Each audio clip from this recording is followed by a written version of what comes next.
पूजा के 3 अंग हैं। 1 स्तुति, 2 प्रार्थना और 3 उपासना। स्तुति करने से ईश्वर के साथ-साथ सभी से प्रेम भाव बढ़ता है। ईश्वरीय गुणों, दयालु, पवित्र, न्यायकारी, अभय आदि के ध्यान से इन्हें अपने आचरण में लाने का भी प्रयास करते हैं। प्रार्थना करने से निर्भीमानता बढ़ती है, अर्थात अभिमान का नाश होता है, और उपासना करने से ईश्वरीय गुणों का सामीप्य प्राप्त होता है, जिससे उपासक अभय होता है और आनंद की अनुभूति करता है। जैसे अग्नि के पास बैठने से शीत की निवृत्ति होती है, वैसे ही ईश्वर की उपासना से दुखों की निवृत्ति होती है। इस प्रकार हम कह सकते हैं कि अपने दोष, दुर्गुण, दुर्व्यसनों और पापाचरण को छोड़कर ईश्वरीय गुणों को अपनाने, निर्भय होने, अभिमान के नाश करने और आनंद अनुभूति आदि के लिए हमें ईश्वर की पूजा करनी चाहिए। पूजा पाठ एक साधना है।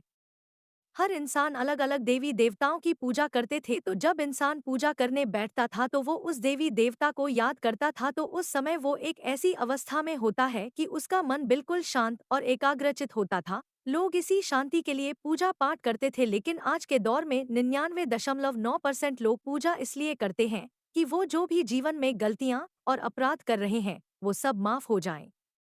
तो इसका आशय यह है कि आजकल लोग पूजा पाठ श्रद्धा भाव से नहीं, बल्कि डर के कारण करते हैं कि मुझे मरने के बाद मेरे गलत कार्यों का दंड ना मिले। उनको ये भी नहीं पता कि क्या सच में मरने के बाद इंसान को उसके गए कृत्य के हिसाब से फल या दंड मिलता है। क्या सच में देवी देवता होते हैं? मेरा जो मानना है कि पूजा पाठ एक क्रिया साधना योग है।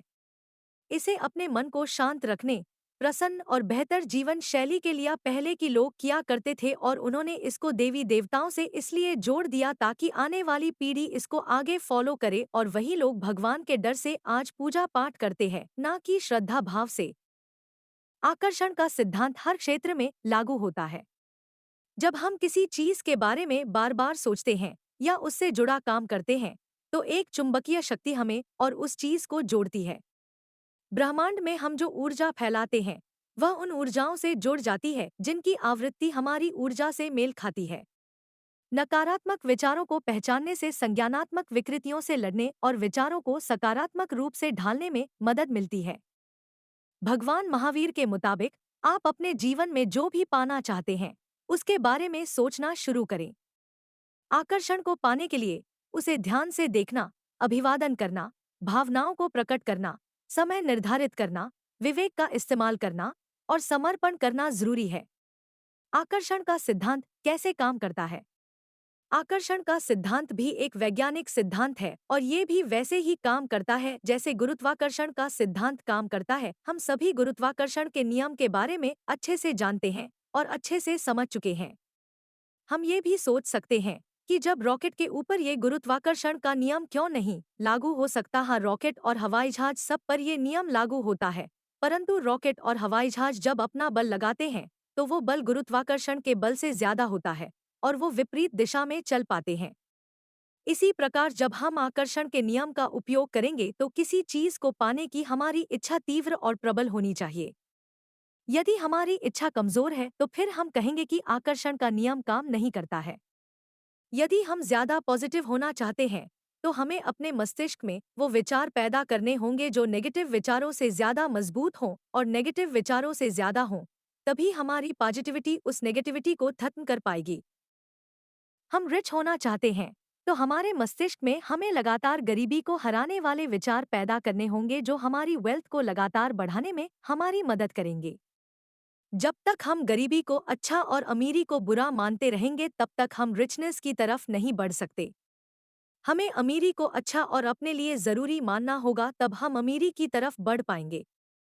हमें अमीरों के कार्यों और उनके तरीकों का विश्लेषण करना होगा और हमें हमारी ताकत को कम आंकना भूलना होगा। जब हम अमीरी की दिशा में प्रयास करेंगे तो आकर्षण का नियम हमें अमीरी की तरफ खींचेगा। हम पढ़ाई में टॉपर होने के लिए जो पहले से टॉपर हैं उनके तरीकों को फॉलो करना होगा। उन टॉपर्स के तरीकों को फॉलो करके हम उनके बराबर जा सकते हैं, और उनसे आगे निकलने के लिए हमें आकर्षण के नियम के अनुसार हमें अपने मस्तिष्क में लगातार टॉपर बने रहने के लिए नए विचारों और तरीकों को खोजने के विचार पैदा करने होंगे। आकर्षण का नियम लगातार काम करता है और इसी नियम को अपने जीवन में लागू करके बहुत सारे लोगों ने लक्ष्यों को पाया है। हम लगातार किसी लक्ष्य के अनुकूल विचार ना पैदा करके प्रतिकूल विचारों को मस्तिष्क में जगह देते रहते हैं और कहते हैं कि आकर्षण का सिद्धांत काम नहीं करता है। आपको अपनी पूरी ताकत उस चीज की तरफ लगानी होगी जिसको पाना चाहते हैं। जब हम अपने लक्ष्य पर पूरी ताकत से प्रहार करेंगे तो हमारे अंदर असीम ताकत पैदा होगी जो हमारे लक्ष्य को निर्धारित समय से पहले हमारे कदमों में लाकर रख देगी। क्या हम पूजा और पाठ को आकर्षण से मिला सकते हैं? क्या हम पूजा और पाठ को आकर्षण से बेहतर बना सकते हैं? क्या पूजा और पाठ आकर्षण का ही एक नियम है? ये ढेर सारे क्वेश्चन जो मस्तिष्क में उलझन पैदा करते हैं, इन सब चीजों का एक ही मकसद है, हम अपने जीवन को कैसे बेहतर बना सकते हैं।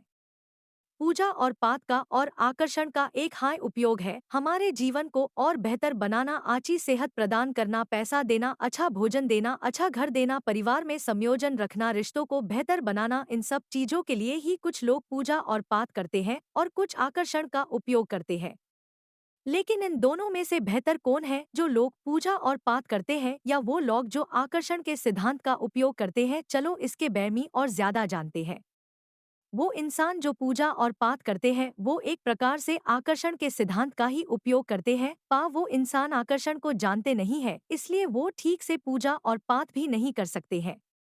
ये तो वही कहानी हो गई कि दो अजनबी इंसान अलग अलग रास्ते से जा रहे हो पर उनकी मंजिल एक ही हो। चलिए इसे आची से समझते हैं। कहानी, पूजा पाठ और आकर्षण का सिद्धांत। एक बार की बात है, एक गांव में एक महिला रहती थी जिसका नाम नेहा था। नेहा रोज सुबह उठकर पूजा पाठ करती थी।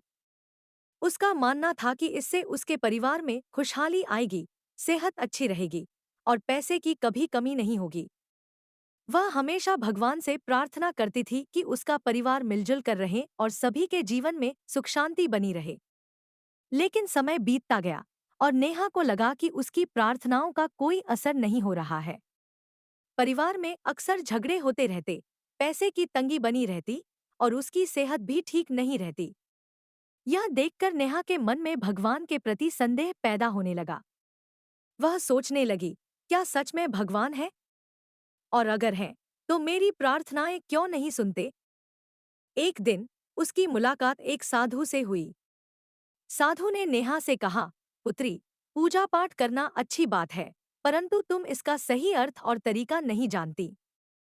जब तुम भगवान से कुछ मांगती हो तो तुम्हें ऐसा सोचना चाहिए कि जो तुमने मांगा है वह तुम्हें पहले ही मिल चुका है। मान लो कि भगवान की कृपा से तुम्हारी सारी समस्याएं हल हो चुकी हैं। अगर घर में पैसे की कमी है तो विश्वास करो कि भगवान की कृपा से धन आ रहा है। अगर कोई बीमार है तो ऐसा यकीन करो कि वे स्वस्थ हो चुके हैं।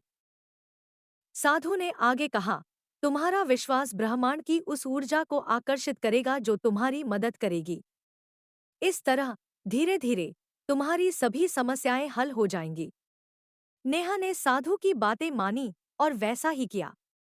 उसने पूजा पाठ करते समय खुद को हमेशा सकारात्मक और संतुष्ट महसूस कराया, जैसे कि उसकी सभी इच्छाएं पहले ही पूरी हो चुकी हों। आश्चर्यजनक रूप से धीरे धीरे उसकी जिंदगी बदलने लगी। उसका परिवार खुशहाल होने लगा, पैसे की तंगी दूर हो गई और उसकी सेहत भी सुधरने लगी। इस कहानी का सार यह है कि पूजा पाठ और आकर्षण का सिद्धांत एक ही है। यह दोनों आपके विश्वास और उसे महसूस करने के तरीके पर निर्भर करते हैं। इसलिए आज से ही सकारात्मक रहिए, विश्वास कीजिए कि जो आप चाहते हैं वह पहले ही मिल चुका है और उस खुशी को महसूस करिए। फिर आप देखेंगे कि आपके जीवन में जादू या चमत्कार कैसे होते हैं। याद रखिए, यह सिद्धांत केवल अच्छे कार्यों के लिए काम करता है, न कि किसी को नुकसान पहुंचाने के लिए। धन्यवाद।